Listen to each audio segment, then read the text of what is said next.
Hello viewers, এখন আমরা দেখব অর্ডার পাওয়ার পর আমাদের সাথে সাথে আমাদের কি করণীয়। অর্ডার পাওয়ার পর আমরা সাথে সাথে ক্লায়েন্টকে একটা থ্যাংক ইউ মেসেজ দেবো। তো নিচে আসবো, নিচে আসার পরে এখানে দেখব আমরা অটো মেসেজ ক্রিয়েট করা থাকে এখানে অনেক সময়। তো এটা অনেক সময় এখানে এরকম থাকতে পারে, এরকমও থাকতে পারে। জাস্ট ইউজ এ কুইক রেসপন্সে ক্লিক করার পর এটা চলে আসবে। ওকে, তো আমরা এখানে জাস্ট ফাইবারের অটো ক্রিয়েট করা আছে দুটা মেসেজ। আর যদি আমরা ক্রিয়েট করতে চাই তাহলে এই যে অ্যাড নিউ ক্লিক করবো। ওকে, তো যেহেতু ক্রিয়েট করা আছে এখানে আমরা just thanks for the order এটাতে ক্লিক করব।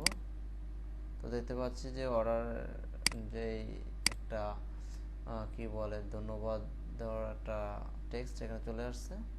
নিচে আমার নাম আসছে, এখানে ক্লায়েন্টের নাম অটো চলে আসবে। জাস্ট আমি সেন্ডে ক্লিক করব, তাহলেই ক্লায়েন্টের কাছে চলে যাবে। তো এরপরে আমাদের অর্ডার পাওয়ার কী করতে হবে, এখানে আমাদের কাজ করার জন্য যে যেগুলা লাগবে সেগুলা এখানে অর্ডার রিকোয়ারমেন্ট পেজে দেখাবে। ওকে, তো সে আমাকে এগুলো সব দিয়েছে কিনা আমার চেক করতে হবে। যদি কোনো কিছু মিসিং থাকে অবশ্যই তাকে সাথে সাথে নক দিতে হবে যে আমার এই জিনিসগুলো লাগবে। তবে তাকে জিজ্ঞেস করার আগে ভালো করে খেয়াল করতে হবে যে সে কী লিখছে আর কী চাইছে, এদিকে আমাদের খুব ভালো করে নজর দিতে হবে। না হলে কিন্তু এটা ক্লায়েন্টের কাছে আমাদের একটা ব্যাড ইমপ্রেশন তৈরি হবে। তো ক্লায়েন্ট অর্ডার ক্যান্সেল করে চলে যাবে। এই জন্য ক্লায়েন্ট কী বলছে আগে সেটা বুঝতে হবে। Thank you.